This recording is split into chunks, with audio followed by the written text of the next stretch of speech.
On va bien regarder dans les yeux et on va ranger tout ça pour comprendre quand le cheveu crépus, frisé, bouclé devient ingérable, où est-ce que ça dérape?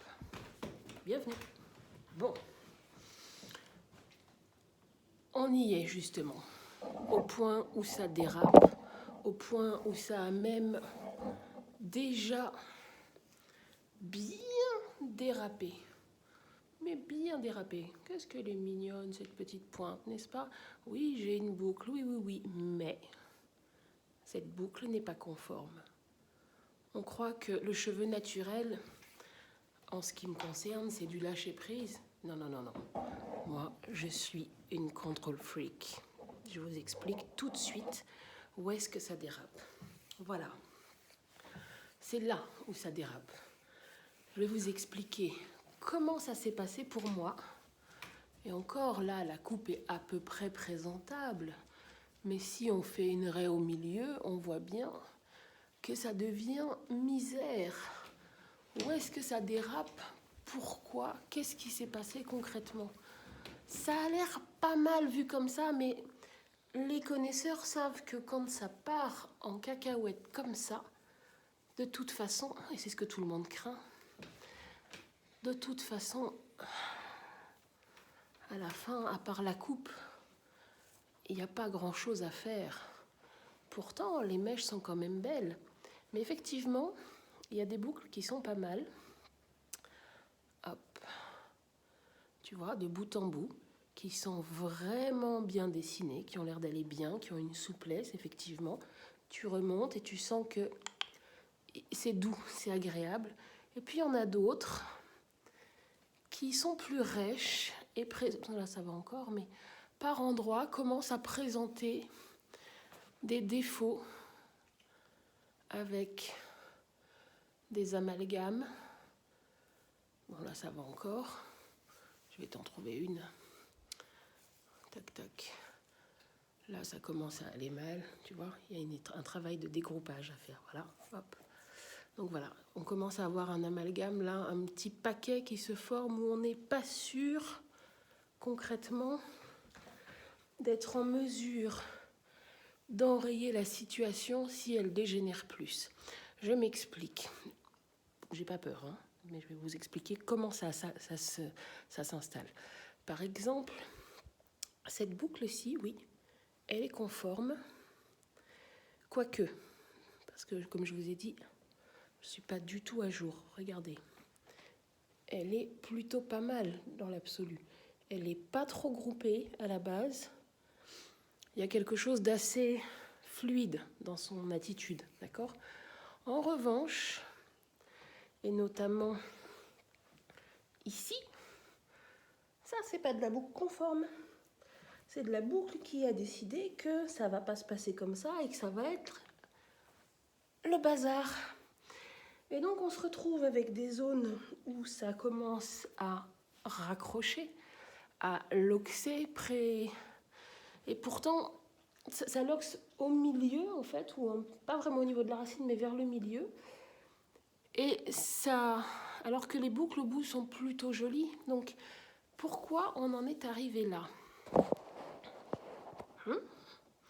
Ben, on va en parler. Je vais vous expliquer. En fait, ce qui s'est passé, c'est que j'ai eu des douleurs à la main droite, à cause du port de charge lourde, à cause du téléphone, à cause, tiens, là par exemple.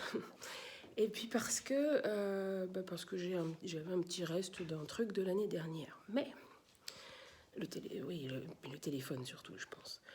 Ce qui se passe, c'est que quand tu as un problème à la main, tu te retrouves, à la main ou à la jambe, pardon, j'ai un poil, voilà. Tu te retrouves un peu désaxé au niveau de ton dos, la position, tu vois, pour être bien. Comme tu es désaxé, ton geste, il n'a pas la fluidité qui convient. Moi, j'ai besoin pour travailler, en fait, régulièrement, quand on utilise principalement les mains, bien sûr également un petit peu la brosse, etc. Mais on a vraiment besoin d'être dans un sens où, voilà, la tension, on l'étire, on prend la mèche, on la dirige, on l'organise, on la raccompagne, on dégroupe les zones qui n'ont pas à rester groupées, on assainit en fait la mèche. Et ainsi, les pointes, les pointes qui vont pas trop bien, en fait, ça s'organise. C'est pas trop dur, on n'est pas en train de faire la fourchette, quoi, d'accord? Et certainement pas avec les brosses non plus. Donc, c'est vraiment un travail de dégroupage juste pour respecter l'axe. Et accessoirement, ça détend beaucoup.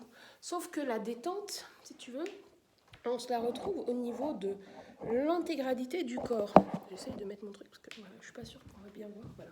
Parce que tu vas vouloir étirer, tu vois là, mon épaule, ça va beaucoup mieux, donc je fais des exercices de proprioception pour l'ensemble du corps d'une manière générale depuis plusieurs années, mais également quand j'ai des petites douleurs ou autres, ben, je fais passer la douleur comme ça. Là, il y a quelques jours, le kiné était particulièrement pessimiste par rapport à ma main droite. Il me disait que j'avais la maladie des kinés et tout, peut-être de l'arthrose, et qu'il faudrait envisager une prothèse et tout. Mais en fait, c'est parce que la tendinite n'ayant pas été compensée correctement, clac, clac, clac, clac, clac, blocage, c'est redescendu, puis c'est remonté.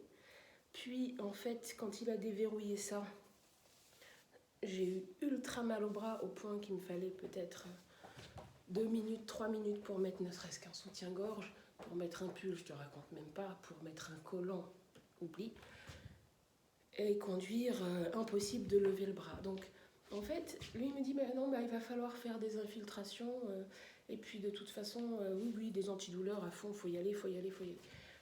Bon, c'est sûr que ces derniers jours, j'ai pas très bien dormi. C'est vrai qu'avant d'aller le voir, j'ai traîné et j'ai eu mal pendant un petit peu longtemps, puis ça repartait, puis ça revenait, le port de charge lourde, ça augmentait les choses, et puis je me dis, mais quand même, bon, c'est vrai que j'y suis allée un peu fort, il y a des moments, je ralentis, en plus, moi, je travaille sur des formulations de plus en plus concentrées, donc ça va s'améliorer, et voilà, mais le truc, c'est que en écoutant le corps de plus en plus, en fait, tu apprends à faire sortir les nœuds. Et là, pendant un peu plus de 2 mois, plus le temps de surcharge, de boulot et compagnie, mais je me suis retrouvée à ne pas être en mesure d'effectuer correctement les opérations que j'appelle de maintenance, qui ne sont pas de démêlage. C'est pas du démêlage à sec, ça, tu vois. C'est vraiment un travail de dégroupage, de respect de la boucle, de l'onde qu'elle va dégager, tu vois, de manière à ce que jusqu'à la pointe, tu te retrouves pas avec une boucle qui raccroche en fait. Et donc comme le problème c'est qu'avec ça, les opérations de maintenance, je me suis retrouvée complètement pas à jour de ce que mon programme aurait proposé.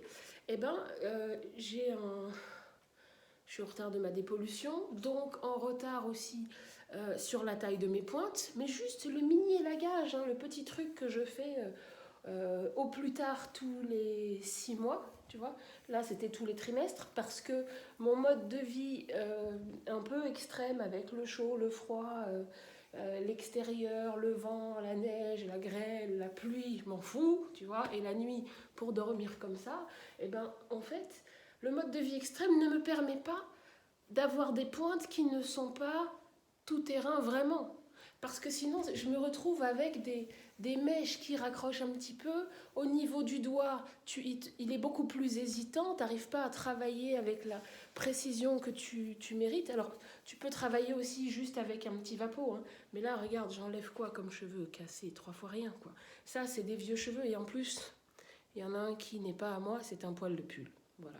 Donc, voilà, c'est... Là, déjà, le petit travail de bricolage de mèche que j'ai fait depuis qu'on parle me permet, tac tac, regarde, d'avoir quelque chose de beaucoup plus aérien, de beaucoup plus uni, avec une vraie mémoire de forme. D'accord? Donc, Le souci, c'est que quand la dépollution n'est pas totalement à jour, il y a souvent les petits cheveux là à la racine, la casse, parce que la mèche n'est pas groupée correctement, ceux-là n'ont pas été pris dedans, bref, ça ne va pas du tout.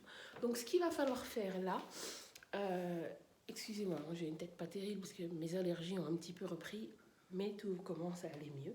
Ben, on se retrouve à avoir une urgence de dépollution de manière à pouvoir correctement fignoler le démêlage, enlever les pointes qui traînent, ce sera probablement ça ou ça, mais franchement, c'est pas un problème parce que ça repousse d'autant plus vite qu'il n'y a pas d'écart de conduite entre ce qui se passe à la racine et à la pointe. Et là, c'est pas qu'il soit trop long. Franchement, pour quelqu'un qui vit à faire du feu près du four, qui n'est pas à jour de sa dépollution et qui a des pointes pas à jour et qui vous dit c'est là où ça commence à déraper, c'est exactement ce point-là. C'est quand tu te rends compte que tout n'est pas, tu vois, aussi fluide et aussi tranquille, que tu dois un peu insister, tu te dis, alors là justement, typique, là la mèche je l'ai attrapée, voilà, toujours dans le sens du tombé, donc pas comme ça, mais vraiment comme ça, tac, et tu étires.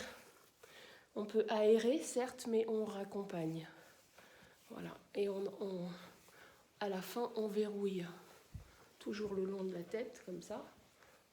On verrouille la mèche pour enlever les 3 poils de cheveux qui traînent. On fait la même chose de l'autre côté.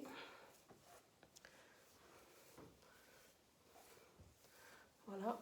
Et donc, petit à petit, en sachant que je n'ai pas travaillé spécifiquement, à part peut-être dans 2 ou 3 mini-reprises, sur une mèche, en fait, par exemple, ici c'est intéressant, ça c'est un travail spécifique, d'accord ? Ça serait un travail encore plus spécifique, d'accord ?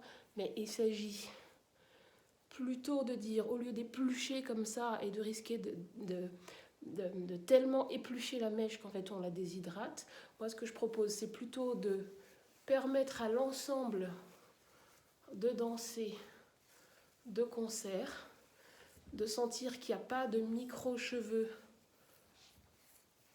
coincés à des endroits qui finalement compliquent la relation avec le cuir chevelu et avec la pointe. Se débarrasser rapidement des mini-cheveux morts, parce que là ça fait donc très longtemps que je ne les ai pas démêlés sérieusement, hein, d'accord ?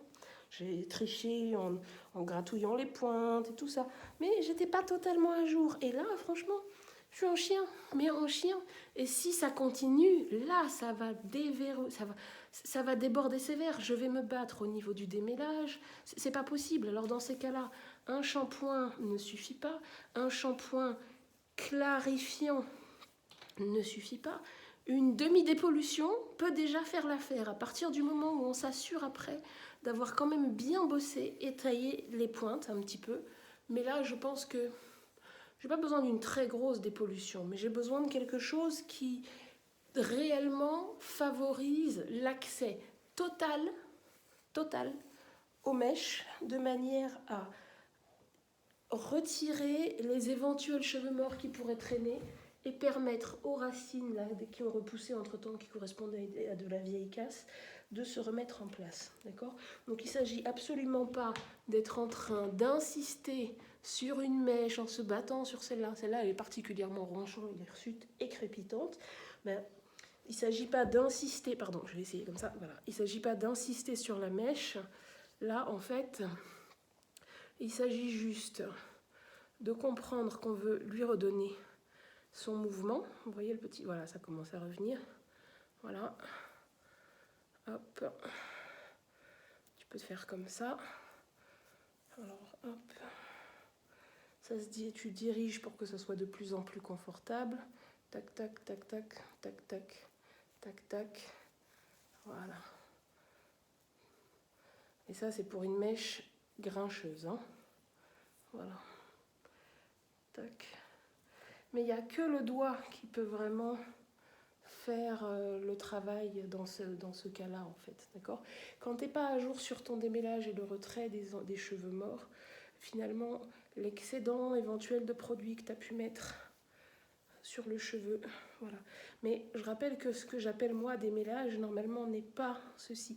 Là, tu vois, il y a une disparité entre les pointes et la racine. Il y a encore une mèche, tu arrives à la retrouver à peu près, mais tu comprends bien que s'il y a des zones qui sont très cassées dès la racine, ça arrive quand on est fait. Bon, là, moi, je suis clairement en chien et il ne faut pas que ça dégénère plus que ça, tu vois. Voilà. Toujours. Tac, tac, tac. Voilà. Donc là, si je la laisse comme ça en passant la brosse dessus, en me disant ça y est, c'est démêlé, ben, c'est la meilleure façon de la fatiguer plus. Au contraire, il s'agira, à mon sens, de la réintégrer rapidement dans le groupe, de manière à ce que petit à petit, elle retrouve sa... Toc, tac, tac. Tu vois, pour quelqu'un qui était infirme de la main, il y a 2 jours, j'ai quand même des bons restes en matière de démêlage. Tu vois, bon, après évidemment, je ne vais pas pouvoir tout faire, mais c'est pas grave, j'ai lancé un défi à des mouettons qui vont venir s'occuper de ça personnellement d'ici quelques jours. Donc là, forcément, parce que pour essayer de me débrouiller, là, j'avais fait une mini dépollution, mais j'avais pas pu tailler les pointes faute d'un démêlage suffisant à cause de mon petit problème. Donc en fait, là, je vais refaire peut-être une mini dépôt, et encore, mais quelque chose quand même qui me permette d'avoir accès à la mèche complète pour une taille sérieuse. Voilà. Je ne vais pas enlever beaucoup, simplement ce que je vais enlever va éviter les problèmes de verrouillage au mauvais endroit de la boucle et va me permettre d'être sur quelque chose de beaucoup plus facile à vivre. Voilà, tu vois, donc toujours sens du tombé, hop, on déverrouille. On déverrouille, mais on n'est pas en train de lâcher totalement en prise, en disant vas-y, va vivre ta vie de boucle en friche. Non, non, non. Tu vois, c'est quand même une mangrove organisée, quoi. D'accord ? Voilà. Donc, précision également. En ce moment, on conseille à tout le monde de porter son chapeau pour la période estivale, le jardin, tout ça, parce qu'il fait quand même il y a beaucoup d'UV, d'accord, et on n'y pense pas souvent, mais c'est quand même important. Voilà, donc, je ne sais pas ce que vous en dites, mais on retrouve les boucles à peu près partout, à des zones plus ou moins épluchées, selon typiquement les espaces qui sont peut-être un peu plus exposés, et les endroits où, bien sûr, je me suis acharnée. Voilà, on le voit bien ici, là. Voilà, et ça, c'est pas conforme non plus, d'accord ? Ça, au soleil, c'est ultra crépitant. Et c'est vrai qu'avec les chapeaux, comme en plus la boucle n'est pas organisée, bah, ça a tendance à faire des trucs comme ça spontanément. Ça épluche le truc à la base et ça devient moche, surtout si tu as besoin de faire une dépôt ou un shampoing sérieux, ce qui est mon cas. En plus, je suis souvent dans le jardin, donc en fait, quand j'ai le chapeau, avec la paille, ça remonte. Donc peut-être vous pouvez mettre trouver un chapeau ou en tissu ou en tricot, il y a des choses, ou en papier qui sont pas mal. Voilà, donc hop, voilà, mais il n'empêche que là les boucles, c'est pas des boucles qui demandent à faire un twist out ou quoi que ce soit, c'est vraiment des boucles qui sont plus faciles à vivre, quoi. Elles sont beaucoup plus légères, mais vous voyez bien que là sur la pointe, au lieu d'être dans un truc comme ça commence à partir, c'est parce qu'il y a des non-conformités, voilà. Donc on n'est pas obligé de passer des heures dessus pour voir un résultat, mais là je peux vous dire que ça fait au moins 2 mois que j'ai pas réellement accès à mes doigts, à ce doigt là correctement en tout cas. C'est bon, hein, voilà. Mais ça suppose toujours d'être capable de compenser la tension. Le corps, il est prévu pour... on regarde la forme, tu vois. Donc ça, voilà. Bon, je file, je vais poser ma voiture chez le garagiste. Salut!